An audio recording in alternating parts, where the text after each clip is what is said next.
Et maintenant, le dernier obstacle et le plus important, ça va être la loi, le droit. Et celui-là, par contre, il ne rigole pas. Ce n'est pas un blocage, on est banni et puis on essaie de retrouver un nouveau compte ou autre. Non, là, ça peut nous suivre longtemps. Un jour, on vient et on vous dit, monsieur, arrêtez, on vous stoppe votre compte, on vous stoppe votre entreprise. Et puis, dans les pires des cas, vous allez avoir une grosse amende et vous pouvez aller en prison, quoi.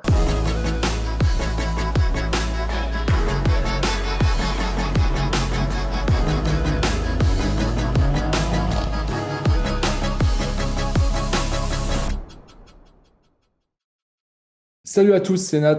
Aujourd'hui, on se retrouve pour une nouvelle vidéo. Dans cette vidéo, on va parler, j'ai envie de dire, du sujet du moment qui est la TVA. Alors, j'ai déjà fait une vidéo il y a quelques jours en arrière, quelques semaines même, sur la TVA, notamment par rapport à la nouvelle réglementation qui est arrivée ici pour l'Europe. Sauf que suite à cette vidéo, qui a très bien fonctionné d'ailleurs, j'ai eu énormément de questions et forcément, moi, je ne suis pas du tout expert sur le sujet.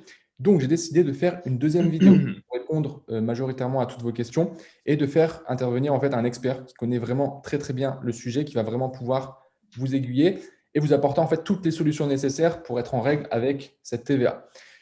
Donc, cet intervenant, il s'appelle Émile. Vous le voyez à l'écran. Donc, salut à toi, Émile. Bienvenue sur ma chaîne. Salut, merci. Donc, est-ce que tu pourrais juste déjà te présenter rapidement, dire un peu qui tu es et ce que tu fais? Oui, alors donc, je m'appelle Émile OS. Je suis e-commerçant, donc je connais tout cet univers du e-commerce, du dropshipping, etc. Mais surtout, avant de me lancer dans le e-commerce, j'ai fait des études de droit et j'ai travaillé en tant que juriste, j'ai travaillé dans des cabinets d'avocats. Et donc, j'ai des connaissances, des compétences en droit, ce qui fait qu'en fait, aujourd'hui, durant mon activité, j'ai eu l'occasion de pouvoir aller appliquer mes connaissances dans mon activité pour un peu mieux comprendre le cadre juridique du e-commerce, mais plus particulièrement du dropshipping. Pourquoi du dropshipping particulièrement? Parce que c'est un domaine qui est assez mouvant, assez dynamique, sur lequel on a des difficultés en tant que professionnel du droit à poser les règles qui correspondent parfaitement aux différentes activités. Et donc, je me suis fixé pour objectif de trouver un petit peu tout ce cadre-là moi-même, parce que j'ai moi-même fait appel à des professionnels, des cabinets d'avocats, etc., pour m'aider dans mon activité. Mais je me suis rendu compte qu'ils avaient du mal à vraiment répondre à mes besoins. Et donc, c'est de là, en fait, que je me suis décidé à lancer des formations, des coachings pour aider les dropshippers, les e-commerçants, mais particulièrement les dropshippers, parce que c'est surtout eux qui ont un besoin sur ce niveau-là. Et puis voilà, en fait, je me suis rendu compte parce que j'avais beaucoup d'amis qui me posaient des questions. Quand je répondais à des commentaires dans des groupes, je me retrouvais avec plein de messages privés. Et donc, je me suis dit, bon, il y a vraiment un besoin. Donc voilà.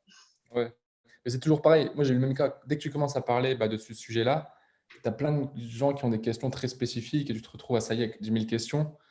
Et moi, c'est ce qui m'arrivait clairement. Donc, ouais. En plus, là, c'est un peu le sujet du moment avec les nouvelles lois. Et surtout, c'est obligatoire en fait. Aujourd'hui, tu peux plus genre lancer Ouais. ton business en dropshipping, en e-commerce, si tu prends pas en compte cette TVA, si tu fais pas les choses dans les règles.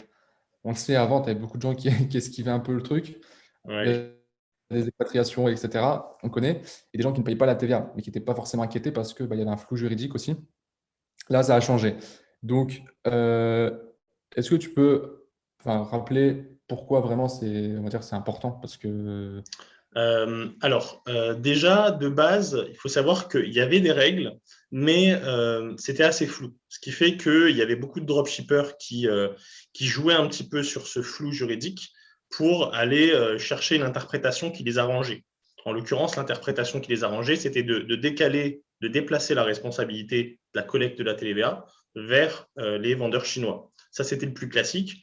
On en avait d'autres qui consistaient à dire que en fait, le vendeur était un intermédiaire, qu'il l'affichait sur son site et que le client était au courant. Donc là, du coup, on ne déplaçait plus vers la Chine, mais on déplaçait vers le client. Donc c'était un éternel déplacement de la TVA. Sauf que maintenant, ce n'est plus le cas. Alors, c'était le cas parce que justement, en fait, les textes, lorsqu'ils ont été créés, n'avaient pas anticipé un afflux massif de colis en Europe. Ce qui fait que quand il y a eu plein d'importations de colis, la douane n'était clairement pas prête et les textes n'étaient clairement pas adaptés. Ce qui fait que maintenant, donc, on s'en est rendu compte et on est venu appliquer des nouvelles règles, en l'occurrence une directive européenne. C'est une directive en fait qui existe déjà, mais qui a été améliorée, si je puis dire, perfectionnée. Et on est venu apporter des nouvelles notions, des nouveaux textes, des nouvelles définitions pour pouvoir encadrer les activités et leur mettre des obligations, des devoirs autour de ça, en l'occurrence la TVA, parce que la TVA, c'est quand même une des plus grosses taxes, celle qui rapporte le plus. Par exemple, en France, par an, la perte est estimée à 7 milliards par an, ce qui est énorme pour un État. Donc c'était quelque chose d'assez important et sur lequel il fallait réagir. Et donc, la réaction a été faite au niveau européen sous forme de directive. Pour la petite explication, une directive, en fait, c'est une direction en fait que donne l'Union européenne aux États et les États doivent transposer les règles. Donc, ce qui est bien, c'est qu'en parlant de la directive, on sait que globalement, ça va s'appliquer pour toute l'Europe. Donc, au moins, c'est simple sur ça. Ça marche, nickel. Ok. Donc, grossièrement, en fait, là, il va falloir payer la TVA. Il n'y a plus Oui. d'esquisse possible, etc. Ça, on le sait. Concrètement, comment ça se passe, en fait? Tu vois, parce que j'ai reçu plein Alors, de questions de gens. Mais comment on fait? On a entendu parler d'un numéro IOSS, de plein de trucs comme ça. Alors déjà, premièrement, pour lever le doute sur le statut du dropshipper, il y a un texte qui est venu expliquer un petit peu le rôle du dropshipper comme étant un facilitateur. Donc ce mot, en fait, facilitateur, est venu enlever tout doute. En fait, dans la mesure où vous faites un site sur Shopify, que vous vendez sur n'importe quelle plateforme, que vous vous occupez des commandes, que vous vous occupez des CGV, peu importe, on va vous considérer par défaut comme facilitateur et donc comme redevable de la TVA. Donc, vous devez collecter la TVA. Donc, ça, au moins, c'est fait, on est sûr. Ensuite, au niveau de la mise en place, donc c'est bien beau en fait de mettre des règles, mais il faut aussi pouvoir les appliquer. Et ça, on voit bien que souvent, il y a un grand écart entre ce qui se dit et ce qui se fait. Et donc, là, pareil, ils ont pris conscience. Et donc, ce qui s'est passé, c'est qu'ils ont mis en place un système qu'on appelle des guichets européens, des guichets uniques, qui vont permettre de collecter et de centraliser la collecte de la TVA en Europe et aussi de pouvoir contrôler les colis à l'importation.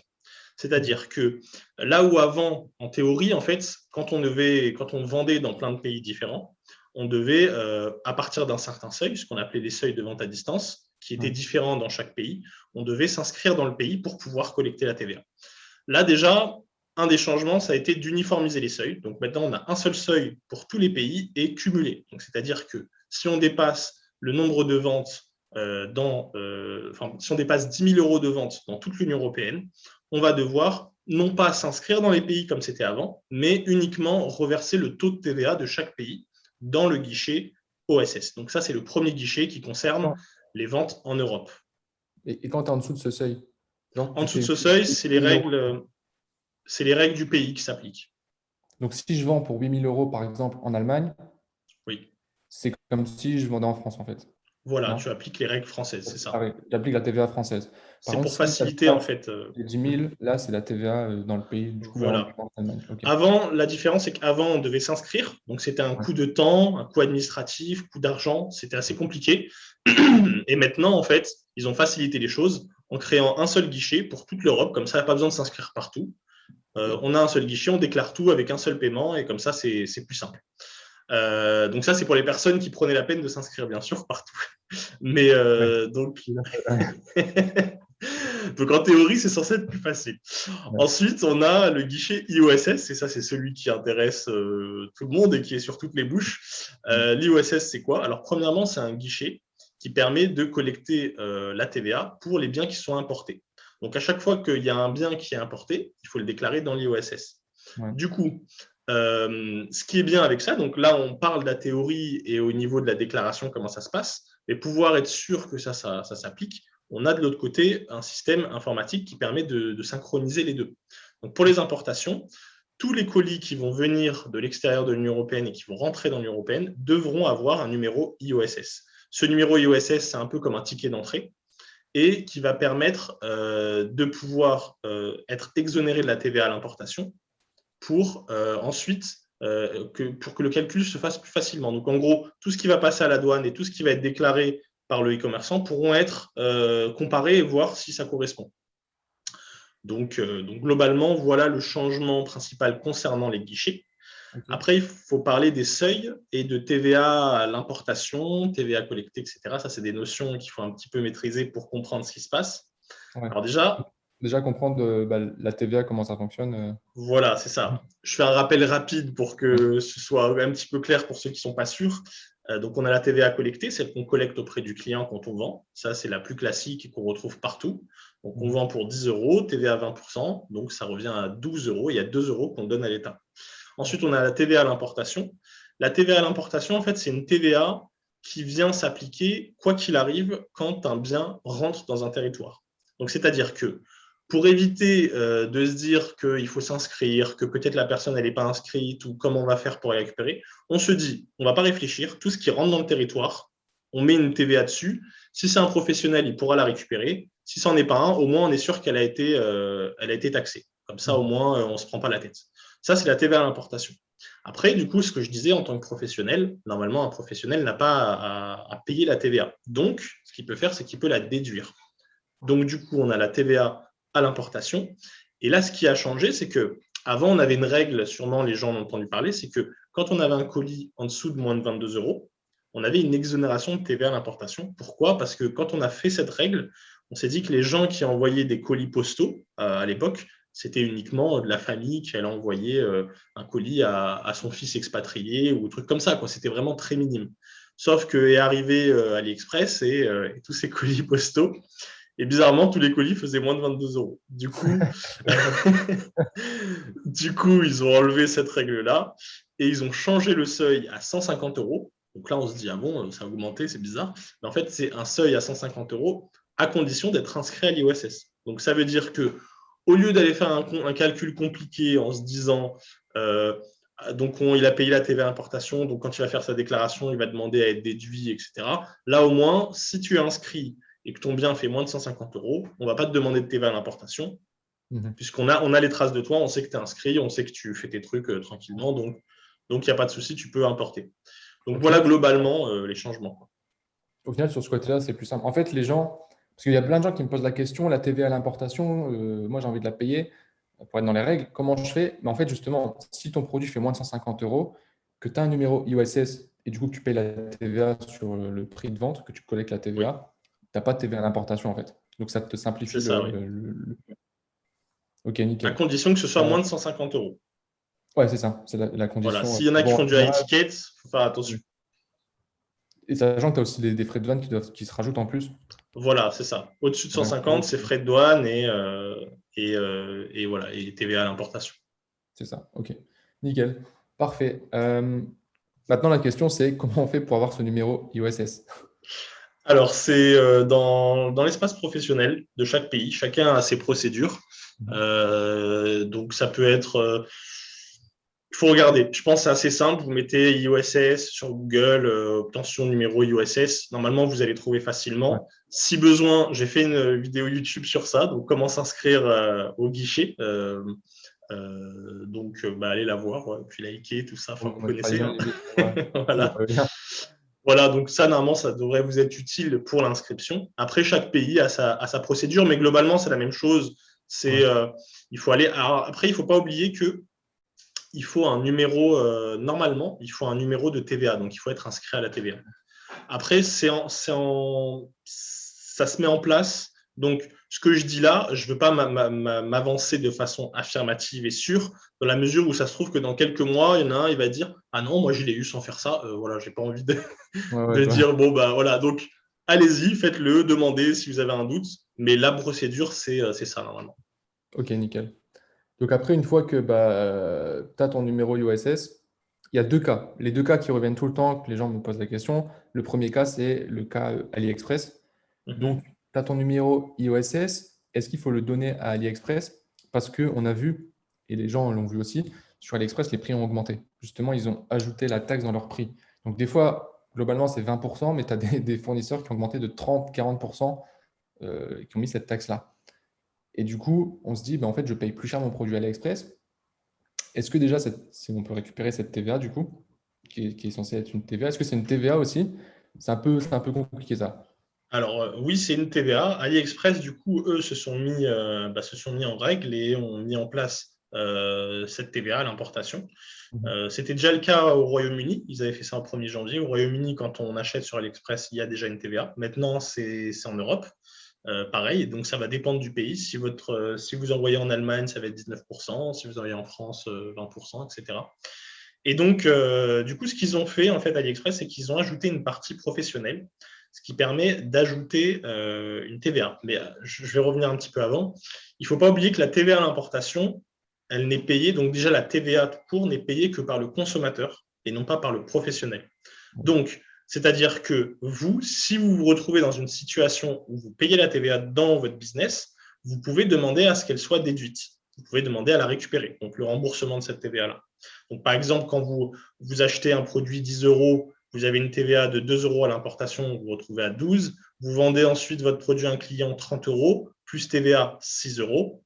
Là, vous vous retrouvez avec 6 euros de collecté plus 2 de payés. Donc, 8 euros en tout de TVA. Il ne faut Ouais. pas payer deux fois. Donc là, dans ce cas-là, quand vous allez déclarer, vous allez enlever les 2 euros sur le tout et vous allez dire non, les 2 euros, je n'ai pas à les payer, donc je vous donne juste 6. C'est tout. Voilà. Donc voilà.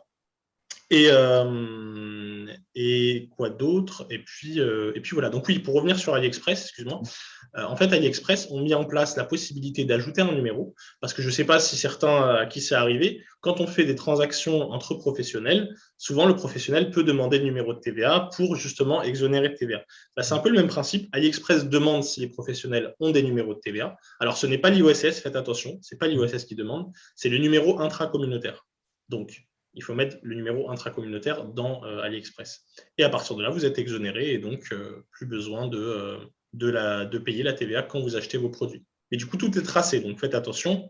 Vous mettez vos numéros. En fait, là maintenant, il faut tout faire bien. Il faut tout faire correctement. Il n'y a pas de je fais un petit peu là ou je fais. C'est soit vous faites tout, et dans ce cas-là, il faut être carré partout et bien faire attention parce que surtout que là, ces nouvelles règles sont assez complexes selon les situations. J'ai fait le tour un petit peu, j'ai lu tous les textes pour vraiment bien vérifier tout. Il y a beaucoup de situations, de règles, d'exceptions qui vont dépendre selon le modèle de dropshipping que vous faites.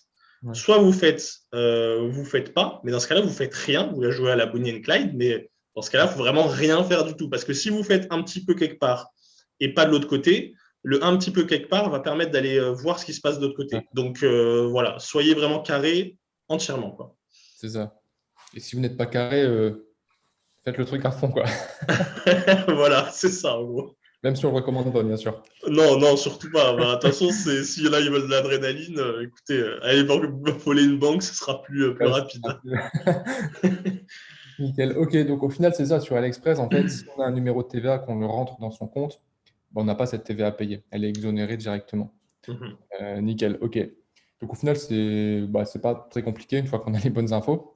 Oui. Après, au niveau agent, c'est un peu différent parce que l'agent, ben, moi, je travaille avec mon agent. Il m'a demandé justement mon numéro IOSS. Et pareil, en fait, j'ai l'impression que ça change pas grand-chose, si ce n'est le fait que bah, du coup, c'est tracé. Donc en fait, le numéro IOSS Oui. va. Alors, pour l'agent, déjà, il faut faire attention aux agents. N'oubliez pas que les agents, ce qu'ils veulent, c'est vendre encore. Là, en gros, les Hmm. agents, ils sont retrouvés face à une réforme qui handicape leurs clients. Donc, vous, dropshipper, vous êtes leurs clients. Et si vous n'avez pas de numéro, c'est compliqué pour eux. Donc, ce qu'ils ont fait, c'est qu'ils ont proposé plein de solutions. Ah, moi j'ai mon numéro. Ah, il y a le numéro du transporteur. Ah, tout ça. Donc, faites attention. Vous ne savez pas d'où vient le numéro. Vous ne serez peut-être pas capable de tracer ce numéro. Donc, parce qu'en fait, si vous payez une TVA derrière, vous pouvez demander de la déduire. Mais si vous voulez déduire une TVA qui n'est pas traçable, au bout d'un an, le moment s'il y a une vérification, vous allez le retrouver avec des difficultés. Donc, soyez prudent avec ça. Donc oui, donc voilà. Donc après, il y a aussi, ils prennent des frais, ces agents-là. Donc, ce n'est pas forcément le plus avantageux. Et si vous utilisez votre numéro IOSS, faites attention aussi. Ne le confiez pas à n'importe qui, parce que ce numéro-là peut être réutilisé par quelqu'un d'autre. Imaginez qu'un Chinois prend votre numéro et il le met sur le paquet de quelqu'un d'autre, ou pour lui. Vous, au moment où vous allez déclarer, je ne sais pas moi, 1000 ventes, l'administration fiscale elle va dire ah non, il y a 10 000 colis qui sont passés pour vous, il y a 10 000 euros de TVA, enfin, il y a une TVA sur 10 000 euros à collecter. C'est où, quoi. Donc, faire très attention avec qui vous travaillez, avec vos partenaires. N'oubliez jamais, de toute façon, moi, il y a un truc que je conseille toujours quand les gens travaillent avec des fournisseurs en Chine. Le chinois, vous n'êtes pas le client du chinois, mais vous êtes un peu son associé dans votre business. Il faut qu'il se sente aussi impliqué que vous dedans. Et donc, il faut qu'il y ait un rapport de confiance entre vous deux. Des agents, il y en a plein. Il y en a à l'appel. Vous allez dans un groupe, vous mettez juste le mot agent sans même de phrase, vous allez recevoir plein de messages privés. Donc voilà, il faut faire attention avec qui vous travaillez. Le numéro IESS, c'est toujours mieux d'avoir le sien pour pouvoir avoir le contrôle sur tout.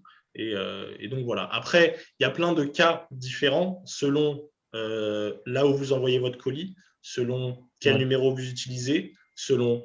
Il y a plein de choses qui sont assez compliquées sur lesquelles il faut faire attention. Je ne peux pas tout expliquer là, bien évidemment, mais ça va être au cas par cas. Et puis, il y a des optimisations possibles pour ne pas trop payer de TVA selon où on vend, comment on s'y prend. Donc voilà, maintenant, il faut faire les choses comme des pros, quoi. C'est ça, c'est ça. Et bien choisir avec qui on travaille. Il suffit de prendre un agent, prendre le moins cher pour se dire c'est bon, par rapport à ce que tu as dit là. Ok, nickel. Et maintenant, un truc qui est revenu ultra souvent aussi, c'est par rapport à la micro-entreprise. Les gens qui sont en micro-entreprise, donc il y a deux cas de figure. Il y a les gens qui n'ont pas encore dépassé le plafond de TVA de 85 000, je ne sais plus exactement quelque chose. Comment ils doivent faire? Déjà, ceux qui, on va dire plus les débutants du coup, qui n'ont pas de numéro de TVA, qui ne payent pas qui ne collectent pas la TVA, qui ne la payent pas, etc. Alors, est-ce qu'il doit avoir un numéro IOSS aussi ou pas? Alors, normalement, non. Vous pouvez. Normalement, non, mais c'est comme j'ai dit tout à l'heure, ça se trouve, dans un mois ou deux, il y en a un, ils vont mettre un commentaire. Ah, si, on peut, je l'ai fait.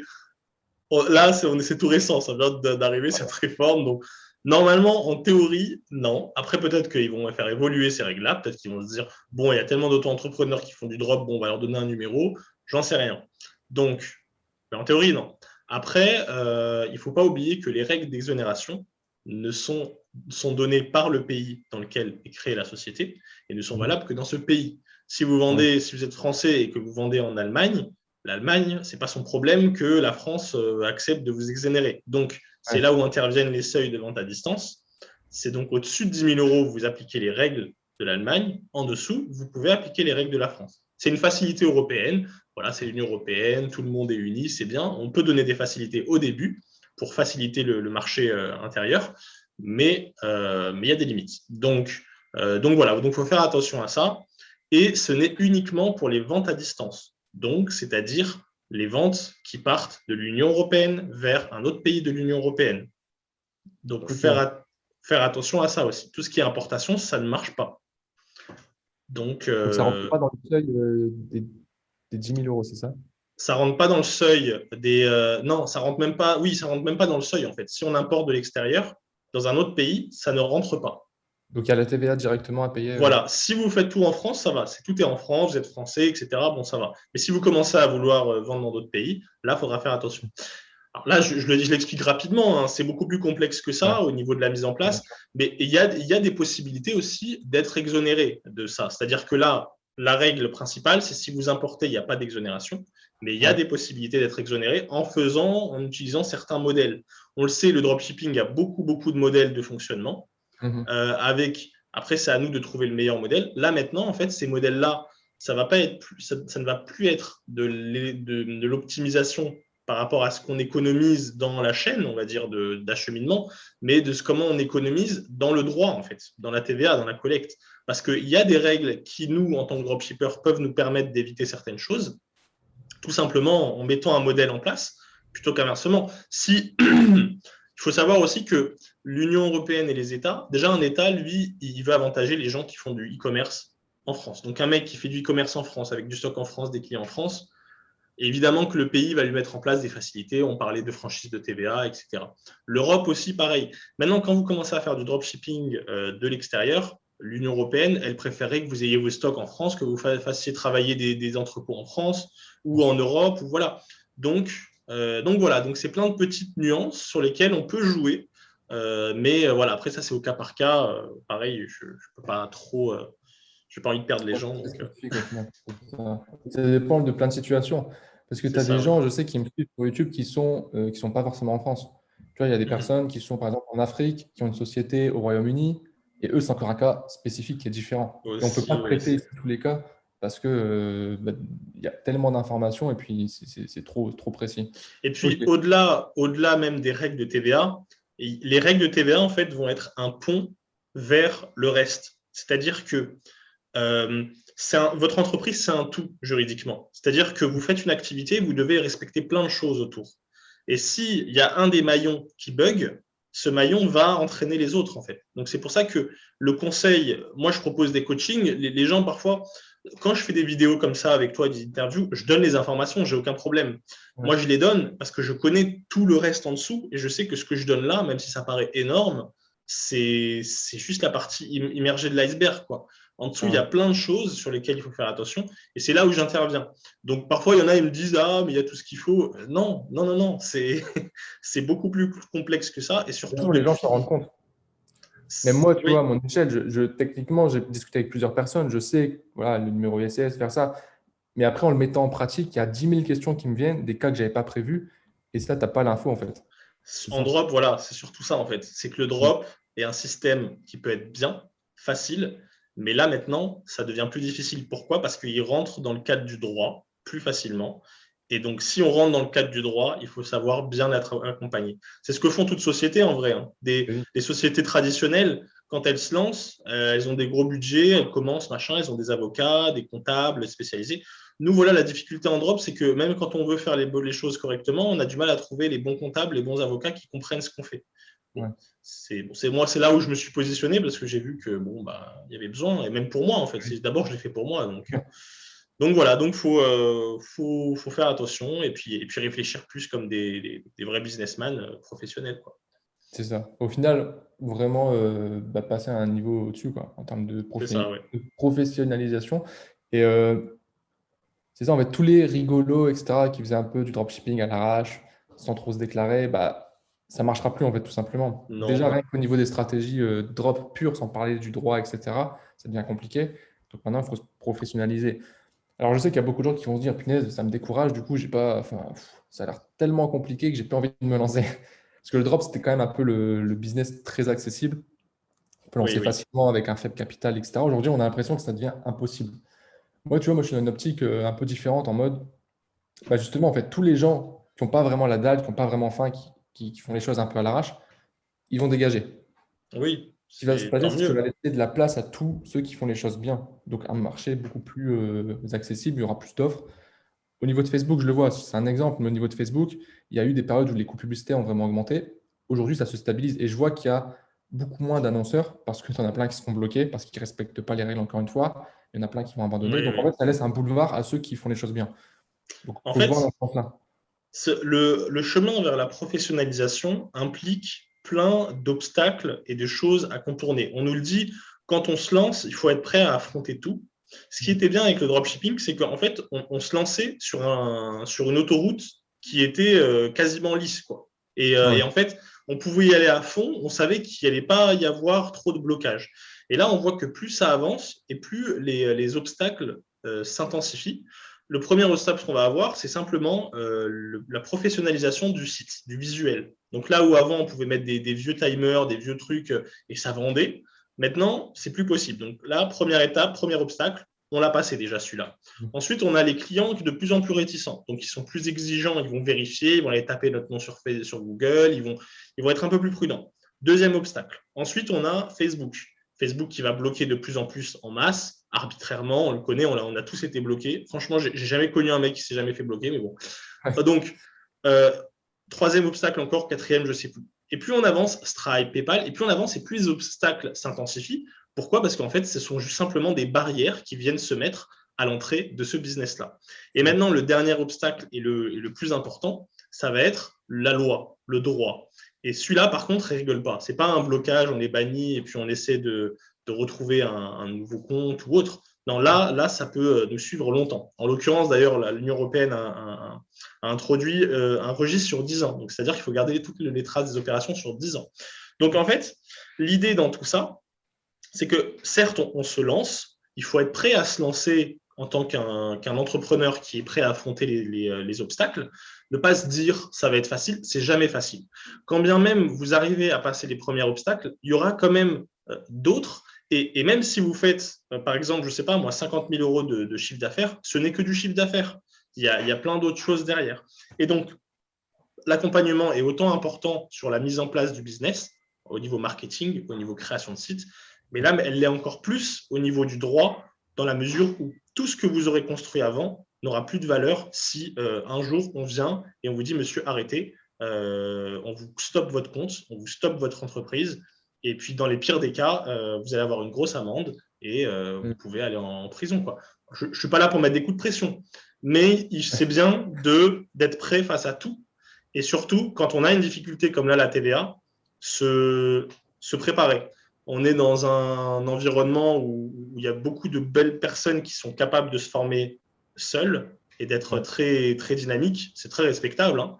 Bah, il faut continuer sur ça. Et la TVA n'est pas un obstacle. Au contraire, c'est un obstacle, mais je veux dire, c'est un nouvel enjeu un peu à passer et qui est passable. Hein. Franchement, il n'y a aucun problème. Oui. Donc, comme tu j'ai l'as un petit dit. peu été négatif là sur tout ça, mais Les gens vont dire, moi, c'est désolé. bon, je ne fais plus de drop, c'est fini. Mais parce que je trouve que c'est important que les gens soient conscients quand même, parce que on nous montre de l'argent facile partout, mais en réalité, il y a du boulot. Hein. On s'est Ben tous oui, il y a des lancés, choses à on a faire, tous mais beaucoup bossé. Quoi. c'est ça. D'où l'importance d'être accompagné aussi. Tu vois, ça, de toute façon, moi, Ouais, moi, j'accompagne des gens dans l'e-commerce, plus le marketing, etc.